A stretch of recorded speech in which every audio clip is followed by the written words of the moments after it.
5, 4. Hey, we're back. The Bear Element, episode number 35. Woohoo! We are smoking. So, yeah, elephant in the room. Clay is taking a break today. He's got a migraine. Yes, indeed. We wish him the best. And we have a special guest with us this week. Before we introduce Patrick, which I guess I already did, what's going on, guys? T-shirt. Did I have this T-shirt on before? Mars National Parks, like the future. Is that a reference to The Expanse? I'm not sure where it's from or what it's referencing. Usually I know, but I don't know. It says, hike the crimson canyons of Mars. I feel like I've seen that somewhere, but I forget where. It kind of looks like that Arnold Schwarzenegger movie. Total Recall or something? It kind of looks like Total Recall, but I don't know where it's from. Anyway. Yeah. And Tim, what is your shirt? I'm just back to my band shirts, East Bay punk band. Oh, okay. The guy, the singer, guy by the name of Jason Bebo, I think either he owns or runs a bar in the East Bay called the Ivy Room now that has a bunch of live shows. They're in Albany. Oh, okay. Nice. Yeah. And Wolfie? Let's see what I got here. Oh, good. It shows up all the way. This is a T-shirt that I picked up at a fur con. It says Positive Kaiju on it. That's a reference to an acquaintance of mine by the name of Boris, and that's kind of his catchphrase. Oh, nice. Yeah. FurCon. What does Kaiju mean? Kaiju, that strange creature. Think Godzilla. Okay. Gojira. Gojira. There goes Tokyo. Wasn't there a CSI episode about furries? Oh, God. Yeah. Do we have to go there? Okay, never mind. Patrick, what is your scarf there? Your yellow. Oh, this is my face mask. Oh, okay. Oh, nice. But it's got bats all over it. Oh, nice. Cool. Can't really see it, but That's cool. I used to go caving, spelunking in upstate New York when I lived there. So it's from the cave club. Oh, nice. Oh, neat. So while we're at it, Patrick, I don't know how to give you a great intro other than you've got some really amazing artwork. Let's hear about it. Welcome, and thank you for your time and for being here. And yeah, we really appreciate it. Yep. So Patrick is the owner of BearPad Shop, right? Mm. Okay. It sounds like you got a lot of things going, but we'll talk about this. Let me do a screen share with this real quick so that there is some kind of reference here. So yeah, you get that belly shot there. I forgot that was there. Cool. Yeah. You got some models with your art. I like this new model you have here too. Oh yeah, this is my good friend Ron. I've known him for like a decade. Liking this. Southern California? Whoops. Yeah, he lives in LA. Oh yeah. I Yeah. like it. He's kind of shy. He doesn't think he's very attractive, so I'm trying to prove him wrong. I think some nice photos. Definitely. So are you doing primarily? He's like literally the perfect, thing. Yeah. So. Are you doing primarily T-shirts or art? I go back and forth. Like, it's just me. Like a lot of people message me on Instagram and say "you guys," like as if there's more than one person running this thing. And I'm like, no, it's just this one person. And so I try to do a lot, and I kind of fail all the time because I can't manage it all. So I try to keep shirts in stock, and they sell out, which isn't a bad problem to have. But at the same time, people get pissed off. And so I'm just always juggling, keeping things in stock and screen printing, which I try to do myself, and making art as well. And I did have a full-time job, but I got laid off with the coronavirus back in April. So Bearpad is kind of my full-time thing right now. There you go. Have you tried sweatshops? Well, they have print-on-demand services that you could sell your stuff through that. Yeah. So like Mm. one of the things about my, I guess you could say, business, I'm reluctant to call it that, but it's just like a hobby still. Um, the one thing that is kind of unique about it is that I do make everything myself and I send it myself. So when you get a package from me, it's like hand lettered, like addressed by hand, and I draw all over the outside. So like I'm usually waiting in line at the post office for a while, and I just have like a little bin in front of me, and I just pick up a package and like draw all over it really fast. I'm pretty quick at drawing, so I could draw like a couple guys making out in like 10 seconds or whatever. And so that's always like a nice thing. And people have told me they've saved the packages just as like its own art piece or whatever. So I have. I ordered something uh maybe 8 months ago or something. mhm, A year, no, at least a year ago. yeah, And I was really surprised. The package came with not only that, you had drawn some nice pictures on the outside, but you included a piece of wood work that you had, painted, oh and yeah, then a couple other small little, like almost like they were like coasters. They're kind of rubbery, and like one was oh like yeah, heart shaped, yeah. and uh, and I was so touched by that, and I wanted to thank you. And that I found it's just so unexpected, and I've never had anything like that delivered, and I really appreciate that. Yeah, That was so, cool. yeah. If somebody orders like more than one thing, I tend to just like stuff as much as I can in a flat rate envelope because the only limitation is weight all the time. Like weight is the main Hmm. factor of price with postage, but these flat rate envelopes they made can hold so much stuff. Like if you just push into them like crazy, you could just like you make it into like this big bulbous kind of like not envelope thing anymore, but it's still technically an envelope. Right. And so when I get an order that has that, that's like two or more things, I just like try and fill it up with all this stuff. And I'm constantly making things. Like it's just kind of like a habit. So I have more than I can store, and so I just like put a bunch of stuff in there. Nice. Oh, did you go get something, Ron? This Oh was my God, look at Hello. that. cute. It's a double penis. And it has like a little hook on the Oh, back. look Hard to at hear with your that. background thing going on, but yeah. Yeah, Look at I that. know. It's really nice. It looks like you spray painted it. Yep. Yeah. So Art. Mhm. you also do, don't you do paintings and gallery showings? Yeah, so I've said this before to other people, so I apologize if I talk to you about it or not, but um, my whole like growth has been based on me just saying okay sure to people asking me to do stuff, and I haven't really taken a lot of risks. I've just like responded to people asking me for things, and so I didn't ever plan to make t-shirts, and then somebody asked me to make a t-shirt, and then here I am like 8 years later still making t-shirts. And then I had posted like a little sketch on a gay drawing group on Facebook, and Charlie of the Lone Star said, "Can you do a gallery show here?" And I'm like, "I've never done that before. I don't even know how to translate my work into a gallery show, but yeah, sure, I'll figure it out, I guess, you know." And he gave me That's the way to do it. he gave me 6 months, and I had never like thought about artwork existing on more than just a piece of paper. So I was like, how am I going to do this? And then I just figured since I know how to do like woodworking and stuff as a side passion of mine, I just started doing it like with a nice plywood.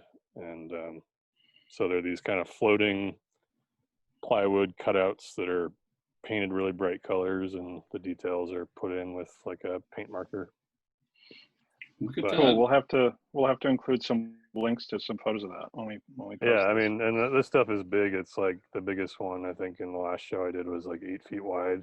So Whoa. yeah, Nice. that was like a big Technicolor 4-way of like it's kind of like what's that called, Eiffel Tower, but like with another guy in the middle too. Mhm. So you definitely have a theme to your art.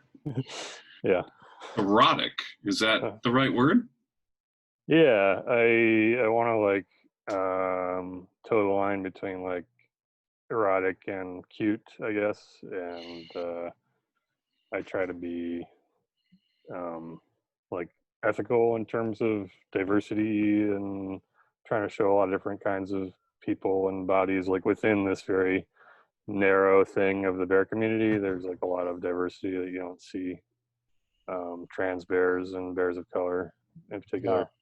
And so I try to always include those sorts of people when I can, and also make it hot and cute. So Yeah. yeah, that's What artists out there, either now or from history, have sort of inspired your work, or just Yeah. that floats your boat, that gets you going? Or that are close to you. And yeah. Well, there's like, so I grew up in Southern California, and my mom was really into this artist Botero. It's B-O-T. I love Botero. My ex got me Yeah. into Botero. No Yeah, way. so From Colombia. it's like these like chubby marshmallow people basically, but I love it. they're really beautiful paintings, and so we had those all over our house. And I didn't realize this until like much later, but I just like thought about like I think somebody asked me the question too at another point. And I'm like, I don't even know. So I went home and thought about it, and then I'm like, oh, that makes sense. Yeah. But yeah, his stuff is just like, he kind of has a loose idea of the human form. Like, it's very expressive, but at the same time, it's like kind of abstract and marshmallowy, pillowy, or whatever. Mm-hmm. Yeah.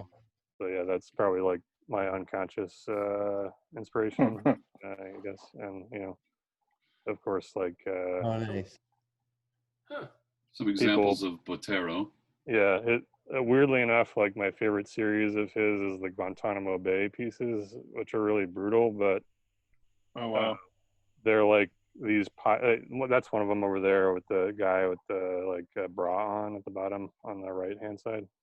Oh yeah. Oh. That's not one of the ones I like, but there's a bunch where it's just like a pile of guys in a prison cell, and Wow. it's still like kind of sensual in a weird way, because he can't help himself, like the way he draws bodies. Yeah. But the subject matter is like super brutal. There's like blood and stuff, but then they're like also sort of like cuddling or like consoling each other or something. But yeah, I think that was maybe an inspiration for these bear pile things I do as well. So, I wanted to show the bear pile. yeah. I We always didn't talk about it. feel like your work too has a little bit of to me there's a little like really good symmetry with Keith Haring and sort of almost movement Uh-huh. to what I see, and I love that. I think it's there's like outwardly it looks simple. There's not a lot of lines, but there's a lot of complex things going on in each drawing, and it's very, very nice. Yeah, thanks. Yeah, it's definitely like a puzzle to figure out how that all fits together, and I always try and make it seem like kind of comfortable, even though it's probably really painful to be in that situation. Are you talking about the pile, the bear pile? Yeah. but there's like, I mean, there's like intentionally like no real sense of gravity. Like, you don't know where Yeah, where the ground. It's just kind of yeah, Which way is up? yeah. yeah. It's really Looks a good. little familiar. Yeah, definitely a lot of details based on personal experience for sure. But what I like about it too is that it's I don't know, and there's a eroticism, a subtle eroticism to it. It's not necessarily always in your face, although some of them can be, but that's also a bit of a lost art, I think. Yeah, for sure. Yeah, the t-shirts in particular. I mean, I'm just like, I think constraints are a fun thing to have sometimes, like limitations. This guy Matthew Barney, Bjork's old boyfriend, had this whole series called Drawing Restraint, where he had objects that were holding him back from trying to make art, like wires pulling his arms away. And so he was like he's a really technical artist, and he was trying to do a portrait, and it ends up just being like this crazy looking thing. So my limitation in this case is like, it's a public facing piece of artwork, and somebody doesn't want to walk around, with a bunch of dicks and details like that. Oh, So that's like what sort of pushed me to figure out like how things overlap and interlock, and like it's kind of self-censored naturally, like with legs and arms and stuff. Mhm. for you. The guy Yeah. came. I had a guy on the no names on the Board of Bears LA years ago that came to one of my parties, and he had a fisting shirt on. Oh yeah. The guy with a hand down his. Yeah. And this was a mixed party. I had parents. I had people from work. I had like it was. I asked him to take it off. He wasn't happy. Yeah. I mean, there's a guy on Instagram too called Come On Strong that does like the Sodom Today, Gomorrah the World shirt. I don't know if you've seen that. No. He has a shirt that's like Make America Gape Again, and it's like a gaping ass. Totally graphic, just like right on the front of a shirt. It's like a photograph. I mean, I would buy it and I would wear it, but like I don't think a lot of people would. So it's just like knowing what sells and what you can. Well, that's what we thought this was here that Vito put on his shirt. We're not, Oh, sure, we're not sure what this is here. That's But- air. That's like a tornado. I don't think it's a tornado. Almost. Yeah. a It is plug. kind of coming. It's like snaking in from the back, so it could be. I'm not sure what that is. No. Well, yeah, and funny, I wore one of your shirts, and when I bought it from you, it was a green tie-dye. Mhm. And I was in the East Bay over in San Ramon, and I was just at a gas station, and I don't think it was just like three guys, but it wasn't graphic or anything, Yeah. I was walking in the store, and this lady had like two teenage kids, and this one kid was just staring at it, and she's like looking at me like, how dare you wear this shirt? And I'm thinking, okay, I mean, we obviously have a lot of progress still to go in this country, that seeing three older men hugging is somehow offensive. Yeah. But that aside, like I was like, I don't know how to tell you this, honey, but your son's gay. Because but she was really mad at me. Literally, she like followed me out to my car and she was staring at me, and I was just like, and it wasn't anything controversial, but it just reminded me, like again, not everything is the same as when you're in the city, or not everything is quite that same. People have that freedom of expression, and I think that's one thing that's I really like about your work as well. Yeah, and I mean, you mentioned that whole the kid at the gas station thing. I've gotten probably like 5 or 6 letters from people over the years, because I've gotten orders from all over the place, and I don't know how the word gets out or whatever, but I've gotten 5 or 6 letters from younger people saying that they use the shirts like to aid in their coming out process to their parents or whoever, because it's like a shirt that has like a style to it that's you like kind of have to do a double take, I guess, like from a distance it's kind of abstract or whatever. Yeah. And it's not super graphic like we were saying, it's like censored, but just stories of people like wearing the shirt to like the dinner table, and then their parents asking about it, and then they just like say, like, I'm gay or whatever in response to that, I wonder what they say, like, wow, Bobby, that's super gay. Yeah, that's a lot to take in. Oh, can you guys hear that? Uh-uh. No, it's like a heart beating. What is this about, Patrick? Let me heart beating. Let me show. Oh, is it on his? Oh, your posts on Instagram have audio. Oh yeah. Some of them do. Oh darn it! I wanted to show that, but it was so loud I couldn't do it. You can mute the audio. I think you can just put. You can. All right, let me go back in. You guys keep talking. Yeah.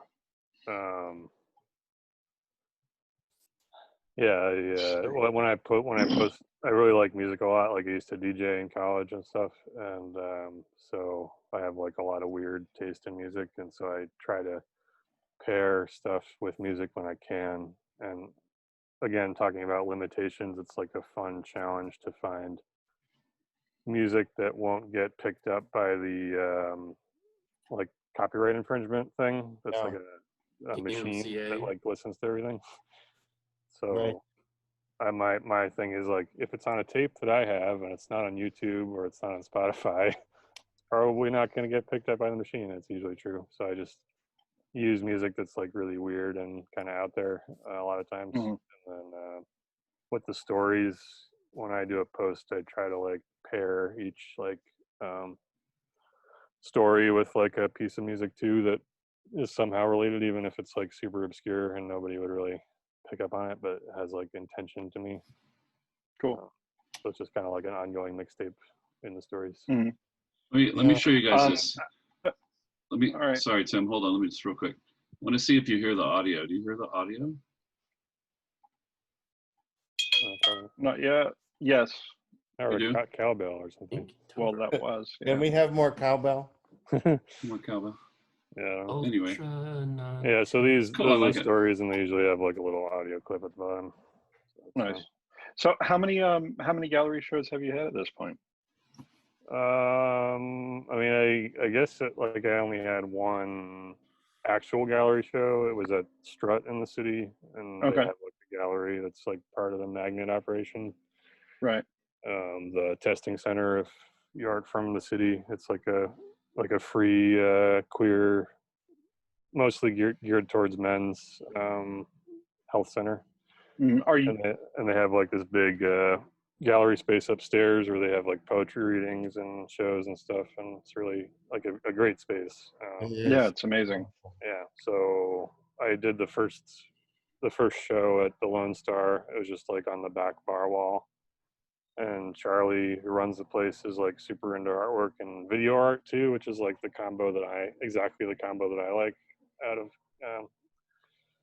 coincidence. So he was really into the idea of having me do something there, and so I did that first show, and then I did a second one there, and then the third one was at Strut. So I've just had like three, but I've sent pieces like individually to other shows, like a couple in Paris and one in the UK. Oh wow. Which is like part of a bigger thing, I guess. Mm-hmm. Oh neat. So Had you already been sort of involved with that scene in San Francisco anyway, as far as like the art gallery scene and stuff like that? No, I've kind of like intentionally avoided it. I went to art school, and I really hate the gallery scene. It's like It's a whole thing. It's a whole thing, and it's like that's the part of art that I don't like. It's like the process that I'm not interested in. Just like standing in a gallery talking about my work and like getting all the compliments or whatever. I'd rather just like put it up and run away and then come back and pick it up later, maybe make some money. No, yeah. Damn, I'm trying to think of how to segue this, but I was thinking about you had mentioned the Lone Star, and they're not going anywhere as far as I know, but just like there's a lot of queer spaces right now that are really, really struggling. And it seems like there isn't a week or two that goes by that you don't hear about some, at least one place that has decided that they're not going to reopen. Yeah, for sure. So, Patrick, can you stay and join us for the rest of the topics and become an element for the rest of the time? Yeah. Okay, awesome. So that was, what was that, Tim? Just about the queer spaces that we're losing a lot of. Just Ron, you were talking about it a little bit before we came on, just about how I don't know what you said earlier. Well, I was just saying that I mean, there's a lot of changes, not just for the queer community but just in general, but specifically in our community, since we're talking about it, that are closing or not able to afford to stay open or and permanently closing. And so it leaves a lot of, I think it causes a lot of stress for people. And there's a lot of unknowns going on right now. I personally believe that I'm not a big person who kind of clings to the things the way they were necessarily. Like I'm adaptable to the changing landscape as best I can, and I sort of expect it, you know, because it just seems how it is. So, so I see these things happening, and but I do wonder, like, what sort of spaces are we going to have left once this, you know, this whole thing kind of plays its course, and is there a new normal, and then also I want to talk about what are the ways we can come up to create new things. You know, this is also a time to think outside the box and not get too mired in, okay, this was there, and oh, I miss this place, and you know, it's just like, okay, this is happening, let's deal with it, and let's make some put our heads together and come up with some new ways of expression and community, I guess. Yeah, and I think a lot of it, like ourselves, because you know, we grew up, you know, when we grew up, and we had our coming of age experiences and our coming out experiences, and you know, the first time you ever went to a gay bar, the first time you ever went to a bathhouse, and you know, first dick you ever sucked and everything, and sometimes that was at a gay bar or a bathhouse. So or an alleyway or the back of a car. yeah, right, yeah, Folsom or Dory or what have you. So it's, I guess my point is, like, things are always going to adapt to what's available. I don't think we're ever going to run into a situation where somebody just didn't come out because they didn't have a safe space like a bar to go and be with like folk. Yeah. You know, it's like, well, nature finds a way. It's gonna happen. Well, I think, I mean, yeah, but I look back and especially, you know, that's sort of with the lens of, you know, being maybe in a bigger city or a bigger place. I think when we look at our total gay community, we owe it to ourselves to think of the small communities and the different places, you know, too. And it wasn't too long ago that, you know, we had to go into backlit alleys, and the bars had no signs on them, and you know, they were very dangerous places and bad parts of town. And I certainly don't think that we need to go back to that either. You know, that wasn't. Right. There's definitely forces at work right now trying to do that to us. Well, that's exactly. And then all of a sudden you're on the wrong side of, you know, somebody thinking we're right or wrong again. And then, you know, so I think this is an important, complex issue. Right. And it gets even more complex when you go into like middle America. I mean, we're looking at it through the lens of like living in or around a major metropolitan area, but these places that might have like one gay bar in like a 300-mile radius, you know, those are the places that are going to suffer a lot more. Yeah, I think strangely it's been good for places like that in some ways, because stuff like Drag Alive, which was like the live broadcast of the drag show at the Stud, after the pandemic hit, is being broadcast to people that never could have seen it before, and it's getting like kind of worldwide audience now, and people in middle of nowhere Kansas, like a scared kid in his bedroom, can open up his computer and see a drag show like live. You know, it's like pretty crazy. And sorry to ramble here, but one of the places in San Francisco, Eros, it's like a sex club, used to have a drawing class that was going on for 2 decades or so, and I used to go to it. It was like a queer men's drawing class, and everyone would get naked and draw each other, basically just take turns drawing each other, like one person would go on stage.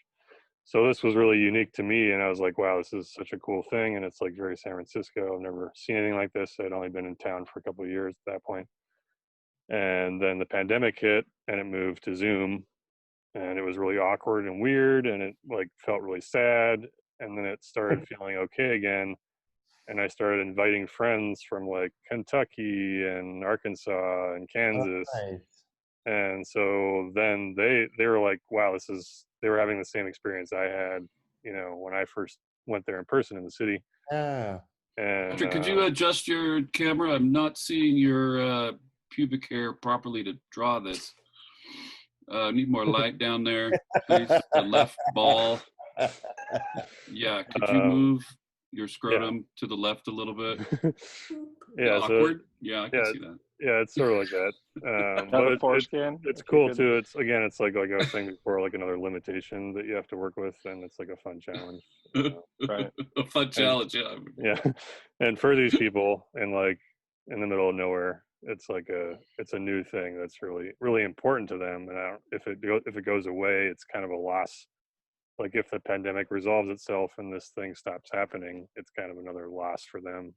Weirdly. I see what you're saying. So it's like some Yeah. of the things where we may be gaining things in certain areas, and then we might lose them again. Yeah. I Well, don't know. I think everything's gonna stay.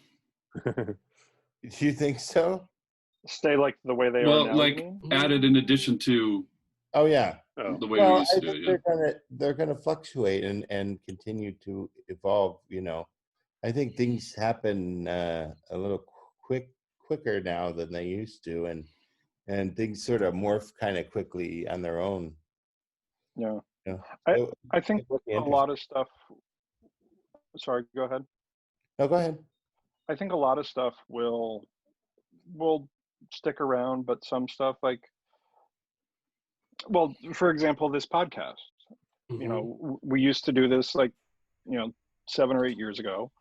The pandemic started, and we all found ourselves with well, I'm not going anywhere. I'm not doing anything. I might as well do something, Yeah. And so Vito hit us up again to do it. So, I mean, I think with many things, when people find themselves with, more means to get out and do stuff outside the house, I think there's things like that were, hatched because of COVID, like Patrick was saying. It's not all going to stick around. Yeah. I'll have to see.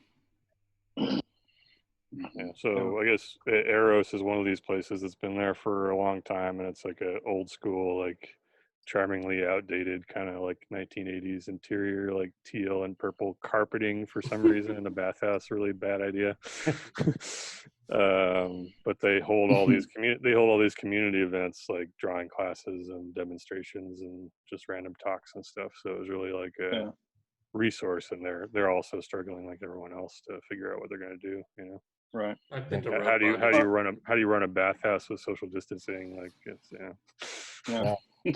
Speaking of which, I mean, It's going to be a virtual bathhouse. You're going to have this, and then a vibratory butt plug. Yeah, and like a Right. humidifier or something to give you like Yeah.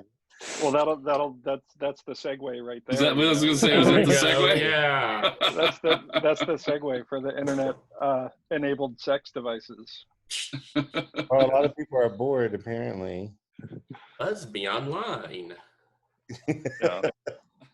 So, are we putting Patrick on the spot and letting him tell us a little bit about his Hush butt plug? Sure. Hold on. Let me share it real quick. Okay. So I know there's some different things going on. Chatterbait has one that you can buy. But tell us about this one, Patrick.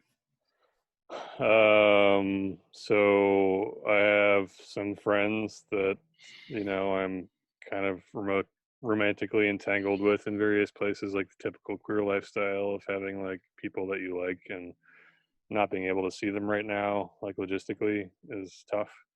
And so I think Hush and a bunch of is it Lovents or Hush is the name of the company? Whatever one is.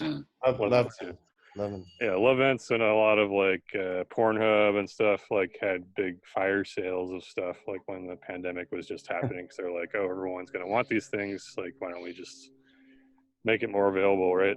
And so this was on sale like 30% off or whatever, and I'd been looking at it just out of curiosity, and so I got it, and it's kind of amazing. It's like it's so detailed in the ways that it vibrates, that you basically like draw like an audio waveform, and then it kind of interprets that, and beyond that you can actually give it music and it interprets the music.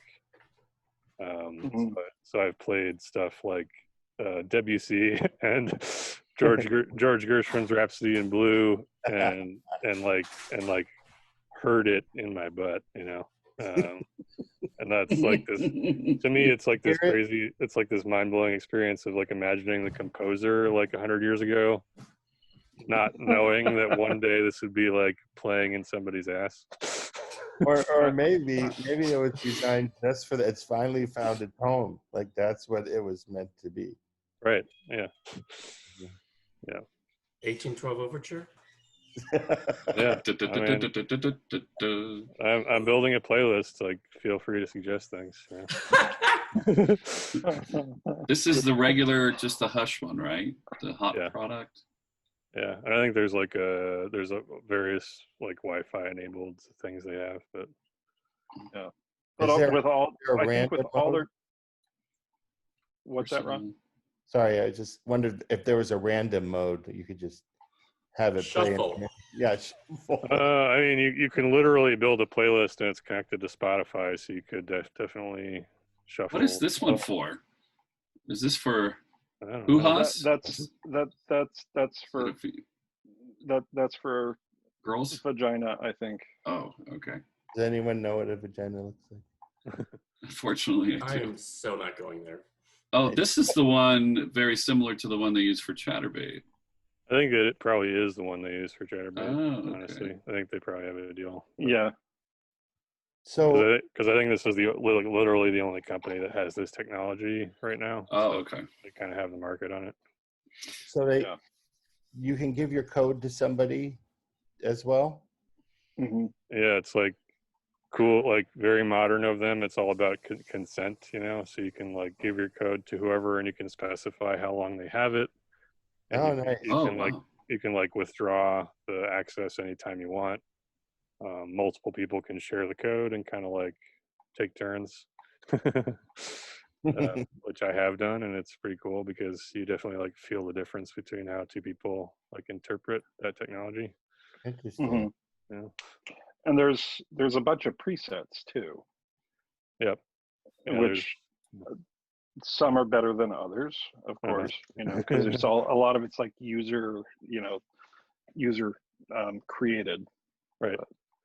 Yeah, and there's kind of like a weird social network aspect too. Like you log into the app and there's like a bunch of user created patterns. They call them patterns. And you can see the ones that have like the most plays, and yes, they are very good. Like whoever made those, like bravo, Is there a particular genre of music that you find more pleasing than another? I mean, I've been trying to just like find weird stuff that you wouldn't assume would be good. There's this really weird project from France. It's like in the 60s or 70s. I guess it's mid 70s. Called Black Devil Disco, and it's like a really weird kind of like haunting disco music where it's like all these mixed vocals and samples and stuff and like really weird effects and stuff. And so I've liked that because it like really jumps around a lot, like in tone and rhythm. It's like just kind of all over the place. But then there's also this band, which I think was kind of a joke, called Hirsute Pursuit. Oh yeah. And that is like a really crazy experience because it's this guy literally like kind of talking to you as if you're like a sub or whatever. And then there's this like throbbing techno music. So it really like hits like on all cylinders of like what this experience could be if like music was written for it. It's like the closest thing that I could find. Well, it's like Hirsute Pursuit. It's sort of like you're like in a bathhouse with a dom like telling you what to do. Yeah, but then there's like It's sort this of like do like beat in the background, So Yeah. Oh, wow. Never heard of that. So actually, I have one of those Hush butt plugs, but I've only used the patterns on it. I've never like handed over control to somebody else or done the audio pairing. Yeah. Random. Volunteering. Give me your code. Yeah. I'm not posting the code on the YouTube thing. At 10,000 followers, Tim's code will be given away. It's nonstop. I can't take it. Wait, Well, I think it said there's a buddy of mine, Rafi, who's trying to basically create a battleship game that, like, as you know, more of your battleships are sunk, the higher it, the more intense the vibration goes. I don't really see how that's losing if all your battleships are gone. Yeah. This is so bizarre. So you like walk around during the day, or just walk around with it? You could, like, the Yeah. charge is limited, so it lasts like a couple hours, but the switch is like really well designed, so it's like right on the outside if you were like had it in, so you could just Mhm. have it in and reach down and turn it on and then fire up your app and can you do it like subtly, like just nonchalantly fire it up? Like, No, you're gonna look like you're digging in your ass. Yeah. like sit on a pebble or something. yeah. Wow. Yeah, that's pretty cool. Okay. Yeah. So ball deodorant. Who's got stinky balls? Wow, that was a nice segue, Tim. Do you have? We could do a commercial. Do you have stinky balls? All right. And well, So- how do you find stinky? You know, like there's So there's this company called Manscaped. I haven't contacted them at all. Maybe they'll be a sponsor. Anti-chafing ball deodorant with active pH control. Made Wow. I'm without glad you're using your sulfates, cursor to read that to us. parabens or dyes. Gentle on Yeah. skin. Well, I think didn't old deodorant they said had aluminum in it, and it was bad for your balls. Oh, it's bad. Oh, it's bad for you in 'cause general. it plugs up, and Yeah, They say it like promotes Alzheimer's or something. yeah, because it messes with the metals in your brain. but and is that stuff. true or just people who wear patchouli who say that? I have no idea. I don't know. I don't wear Like- patchouli, but I don't. I also I'd rather be safe than sorry and not put aluminum No, I know. in my deodorant. Yeah. I go back and forth because I don't know. Sometimes it's probably okay, and then other Ooh. times, I don't know. You just don't know. They have some good adjectives. Powerful moisturizing ball deodorant. Keeps you fresh and hydrated. Long lasting. Keeps you dry and comfortable with all day protection. Protect and preserve. Infused with natural hydrators and antioxidants. And dries Great. clear. Then smells like old man. Are you sure you're not getting paid for this, Vito? For only $49.95, you too can own this. No, I just thought it was like, what? It actually says balls on it. That's cool.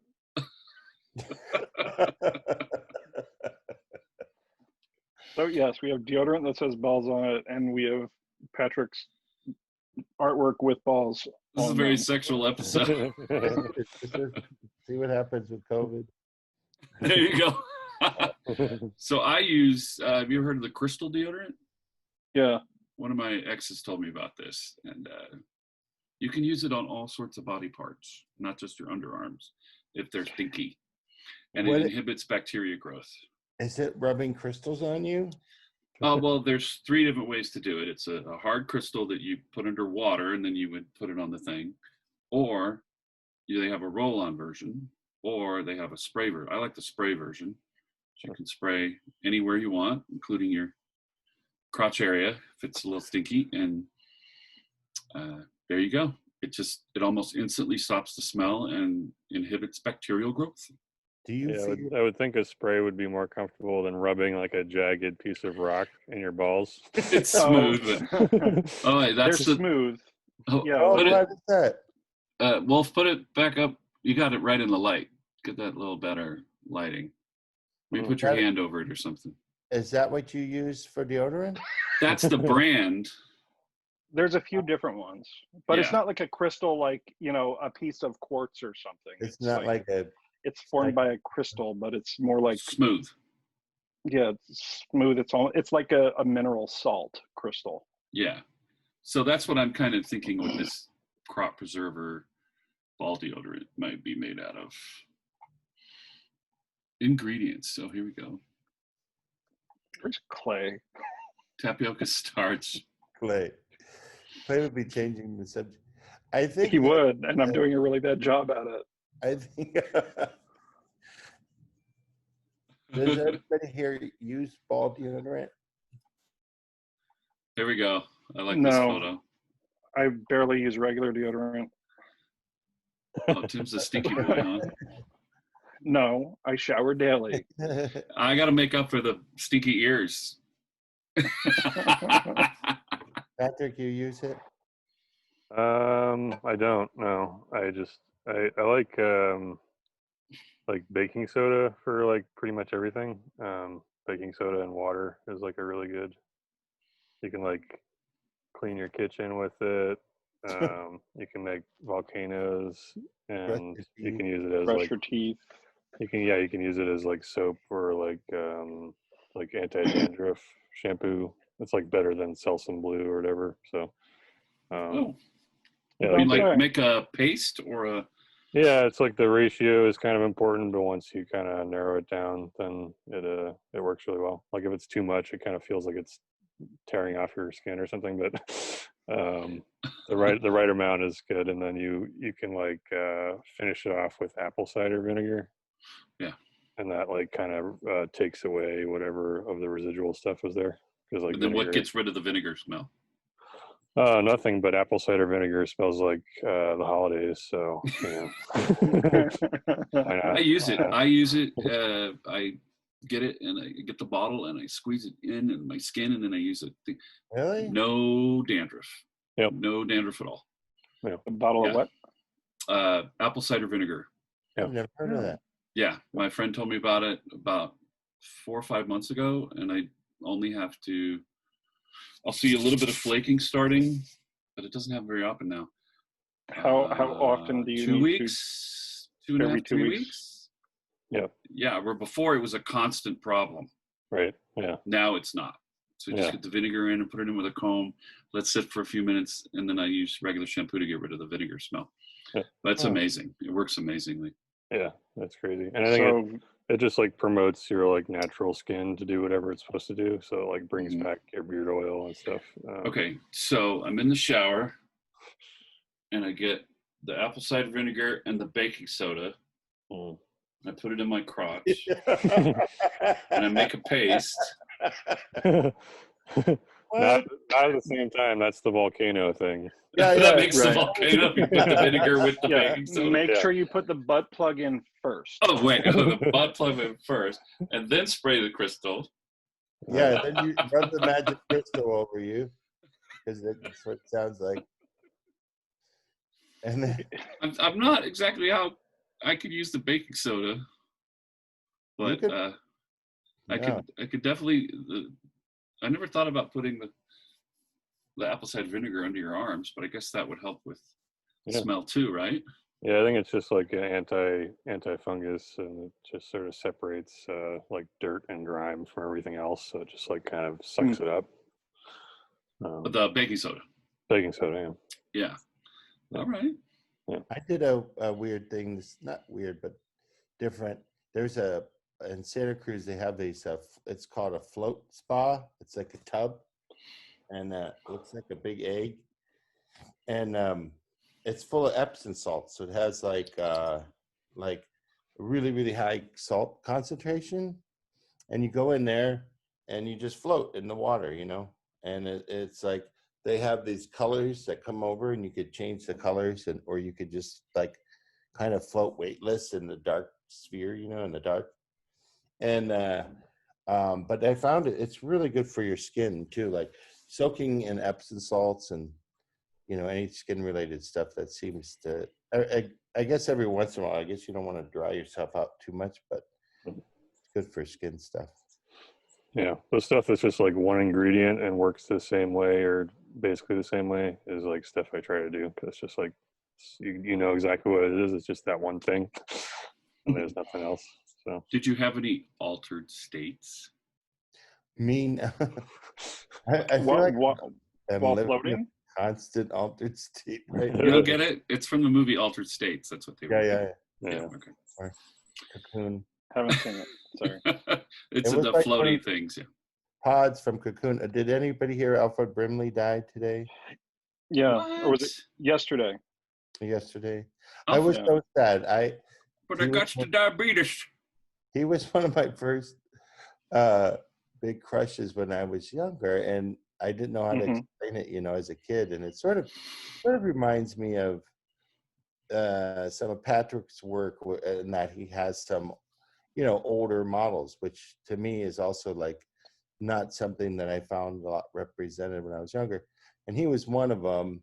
Great. And I remember he was in Cocoon, and he did that, shirtless scene. He's in the swimming pool, and it was like, and I always had a big crush on him. I thought he was he had a gruff exterior, but a kind heart. Him and Brian Dennehy, Yeah. have the biggest crush on both of them from Cocoon. Yeah. I was hoping he'd jump in the pool with them, and then they'd have alien sex. But we had to watch Steve Guttenberg. Or alien energy sex. Yeah, we didn't get the good alien sex. Like, we could redo Cocoon 2020 and have Wilford Brimley, getting it on with Brian Dennehy. Yeah, I was into Richard Dreyfuss in Jaws and Close Encounters of the Third Kind. He had a beard in Jaws, didn't he? Yeah. But he was just sort of like unkempt and like just kind of everyman dude. Yeah. I just watched that again at a drive-through. They have a drive-through here, and it's fun. It was fun. I fell asleep on the second movie. But I watched Jaws from the beginning to the end with no interruptions. It's a fantastic movie. That guy, that other actor who's on the boat with them, who's kind of like the crazy captain. Surly one, yeah. That guy was, I thought, a really good actor, too. I think he's an accomplished actor at that point. I still think that's a fantastic movie today, Yeah, it was good. Yeah, but Wilford Brimley, though. I showed my mom the he's got the diabetes, and she loved it. He doesn't sound a damn thing like that. He got the diabetes. Yeah, he does. Totally. That is a spot on. No, I don't know. Okay. Wulf, Backscratches. Sorry, go ahead. I don't know. Let's see here. Backscratches to our friend David. We had a lovely board game with him yesterday, so wanted to give a back scratch out to him. Nice. There you go. Oh, you got? That's all I got. Vito? Okay, I'd like to back scratch my buddy, a new friend named Kenny, who's possibly going to help me with a job, which would be really nice, traveling again, which I want to do that a little bit. Yeah, so that's really cool. Possibility of traveling again. Be cool. Yeah. Right on. Ron, you want to go? Yeah, just back scratches again to you guys and to Patrick for being here. Patrick, it's fun. You're awesome. Thank you so much for your time and sharing in this episode. And yeah, just my nephew, he came in from he's in the Air Force and moved to California last week, so we got to spend some time with him, and it's nice to have some unexpected family kind of show up. So nice. Is he living near you? And yeah, Monterey. Nice. Yeah. Very cool. All right. Patrick, did you want to go, or should I go first? Yeah, I could go. All right. So I just say back scratch too, and then somebody. Sure. However you want to do it. Back scratch too, my buddy Jordan in Scotts Valley, California, who I've collaborated with a lot recently. We're making a game, and he's super awesome and inspiring, and we're having a lot of fun. Cool. All right. Back scratches to all you guys. Patrick, you especially for joining us this week. Some friends, Ira, Nate, Gregory, Barbara and Doris, just people that are helping me get through all this, whether it's virtually or in person with like some bike rides here and there. So, and my dumbass Nintendo Switch that I just got.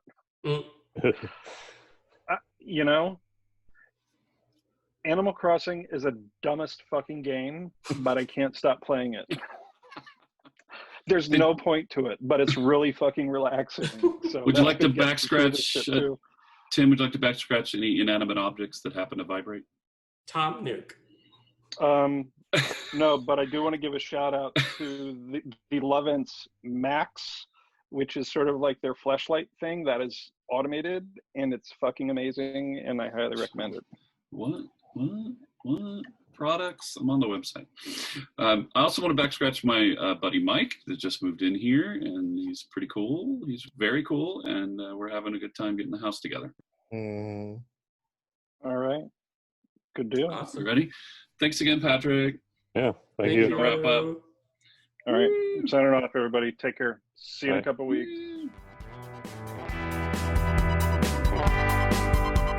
Visit us at bearelement.com.